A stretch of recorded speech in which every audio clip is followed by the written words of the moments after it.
Nicola, आपका क्या ख्याल है कि उस्मान ने हम पे भरोसा करके जम्वा पे हमला किया होगा? भेड़िया खतरे के बावजूद शिकार जरूर करता है। भले ही उस्मान को हमले में तो गाय नजर नहीं आए, उसने जम्वा और उसके आदमियों को मार दिया होगा। हो सकता है कि वो एक दूसरे को मार चुके हों। अगर जम्वा जिंदा हुआ तो गाय को आखिरकार पता चल जाएगा कि उसके पीछे आप हैं।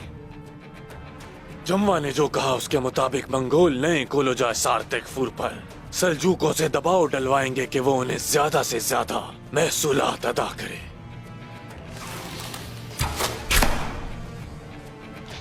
मंगोल